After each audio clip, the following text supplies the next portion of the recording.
Selamat pagi pemirsa, semangat pagi. Apa kabar Anda di hari ini? Senang sekali berita Papua hari ini dapat kembali menjumpai Anda bersama saya, Cynthia Delima. Sejumlah informasi penting dan menarik akan kami hadirkan untuk Anda. Berikut 3 di antaranya. Lahan kosong di ujung landasan Bandara Mopah, Merauke terbakar. Cemburu pacarnya selingkuh, seorang pemuda tega menganiaya temannya hingga tewas.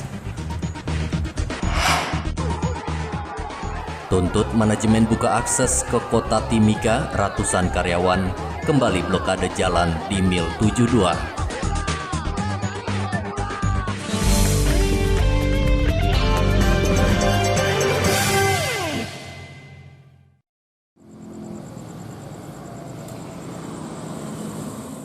Sejak Selasa sore kemarin, api sudah mulai terlihat di ujung landasan pacu Bandara Mopah, Merauke. Namun karena tiupan angin yang kencang, api terus membesar hingga terdapat 4 titik api pada Selasa malam. Petugas pemadam kebakaran cukup kewalahan memadamkan api. Akses menuju ke titik api sulit dilalui mobil pemadam kebakaran karena terdapat banyak drainase dan kubangan air. Warga yang berada di sekitar lokasi kebakaran pun mulai menjauh ke tempat yang lebih aman. Awalnya dari memang sekitar jam 6:30-7 situ sudah menyala. Ini sampai jam sekarang, jam 9 ini ya? Ya, jam 9. Oh, itu dari apa? Kurang tahu juga penyebabnya dari apa, saya juga kurang tahu. Jadi pas jaga parkiran di sini, lihat kejadian sudah ada itu yang makanya saya bilang ibu-ibu yang punya apa nih pinggiran pagar ini biar standby pakai selang atau hati-hati ya. Iya, hati-hati. Soalnya ini kan angin kencang. Angin. Iya. Makanya saya di sini standby. Saya juga orang bandara aja. Iya. Tadi ada berapa titik saja tadi itu? Cuma 1 ya? Ya, 1 titik. Ini sekarang sudah berapa banyak ini? Yang dia melebar, yang dari pertama dari situ, sekarang yang sudah dekat ini, ini yang bagian tengah sudah lewat dari Bendali. Ini kira-kira masih panjang, kira-kira masih lama untuk terbakar nih? Masih, kayaknya masih. Ini karena akses untuk penyemprotan kan tidak bisa masuk ya? Tidak bisa masuk. Mobil pemadam tidak bisa masuk. Jadi pemadam cuma pantau saja dari luar pantau saja dari luar. Oh iya. Kebakaran lahan di dalam kawasan Bandara Mopah seringkali terjadi saat musim kemarau. Tiupan angin barat membuat kebakaran tidak hanya terjadi di dalam kawasan Bandara Mopah, tapi juga di sejumlah kawasan lainnya di Merauke. Muhammad Ridwan melaporkan dari Merauke, Papua.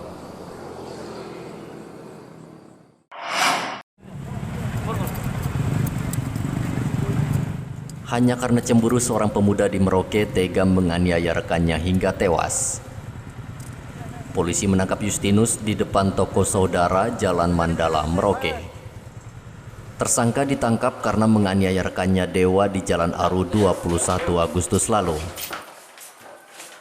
Motif pelaku menganiaya korban karena terbakar api cemburu mengetahui kekasihnya berselingkuh dengan korban. Pada hari Jumat tanggal 21 Agustus 2020 pada pukul 16.00 tim mendapatkan laporan tentang adanya kasus penganiayaan yang mengakibatkan korban meninggal dunia. Pada saat dua tim mendapat informasi, kemudian tim mendatangi TKP, kemudian mengumpulkan saksi-saksi, mengambil keterangan dari saksi. Selanjutnya tim melakukan penyelidikan. Dari hasil penyelidikan, tim berhasil melakukan penangkapan terhadap tersangka saudara YY, tepatnya di Jalan Raya Mandala depan toko saudara.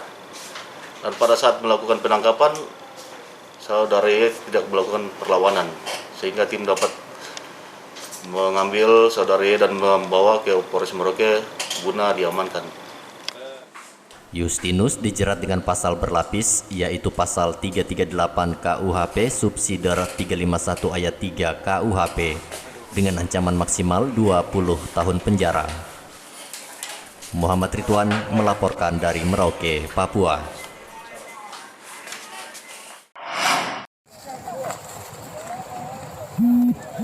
Polri dan TNI mengerahkan ratusan personil untuk mengejar pelaku pembunuhan 2 warga di Yahukimo. Ratusan polisi dan prajurit menyisir hutan dan gunung yang ada di sekitar lokasi pembunuhan Hendri dan Toyib. Polisi juga berhasil menyita ratusan alat perang tradisional berupa panah, parang, dan kampak dari rumah warga yang berada di sekitar lokasi pembunuhan.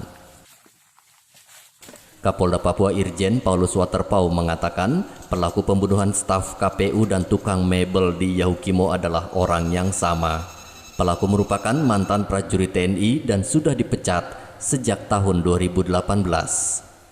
Kapolda juga berjanji akan menangkap pelaku dalam keadaan hidup maupun mati. Yang sudah terindikasi adalah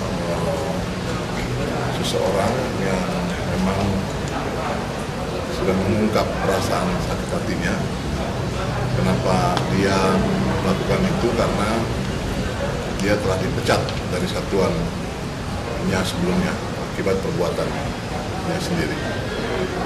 Begitu. Mungkin nama dan identitas rekan sudah paham. Yang bersangkutan banyak juga punya kasus penjualan amunisi ya. Beberapa pelaku yang lain di Timika di tahun 2018 itu kemudian sudah diproses. Demikian informasinya ya sementara tidak menjalankan sepenuhnya proses pidananya itu, kabur, kemudian melakukan kekerasan di Yahukimo. Kami tetap cari untuk menangkap pelaku, ya baik hidup ataupun mati. Warga Yahukimo dikejutkan dengan pembunuhan beruntun. 11 Agustus lalu, staf KPU Yahukimo Henry Jovinski dibunuh saat pulang ke rumah. Sepekan kemudian, tukang mebel Muhammad Toyib, asal Pasuruan, tewas dipanah saat menuju ke bandara Yahukimo. Hendra melaporkan dari Kota Jayapura, Papua.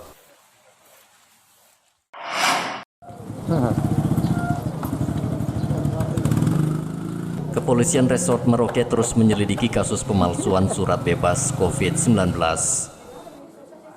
8 orang berstatus saksi diperiksa penyidik terkait dengan dugaan pemalsuan surat bebas COVID-19. Hari ini polisi akan menggelar perkara untuk menentukan tersangka pada kasus pemalsuan surat bebas COVID-19 tersebut. Untuk sampai saat ini bahwa saksi-saksi yang kita sudah periksa sudah ada sebanyak 8 orang. Terus di mana yang para pembuat dokumen palsu hasil COVID itu juga sudah diperiksa. Namun untuk status tersangka yang akan dijadikan nanti untuk penyidikan untuk tersangka masih perlu pendalaman dan harus melalui putusan gelar. Apakah hanya pembuat dokumen palsunya atau ikut pengguna? Namun secara aturan pengguna juga ikut harusnya bertanggung jawab. Namun karena itu melibatkan masyarakat banyak, nanti pertimbangan pimpinan setelah gelar apakah semua atau mungkin harus dipilah. Sementara itu, juru bicara Satgas COVID-19 Merauke Dr. Neville Muskita meminta calon penumpang dan pengendara lintas kabupaten mengurus surat bebas COVID-19 dan surat izin keluar masuk Merauke di posko Satgas COVID-19 Merauke. Neville mengimbau warga tidak tergiur dengan tawaran oknum pemalsu dokumen COVID-19. Saya mengimbau masyarakat untuk mengikuti jalur atau prosedur yang sudah ditetapkan. Ya. Jadi SDKM itu kan yang mengeluarkan kan posko Satgas. Begitu juga untuk rapid test itu dari institusi pelayanan kesehatan yang sudah ditetapkan atau direkomendasikan. Pekan lalu polisi menangkap 3 orang yang diduga melakukan pemalsuan surat bebas COVID-19. Setiap hari posko Satgas COVID-19 Merauke menerima ratusan warga yang datang untuk mengurus surat bebas COVID-19 dan surat izin keluar masuk Merauke. Muhammad Ridwan melaporkan dari Merauke, Papua.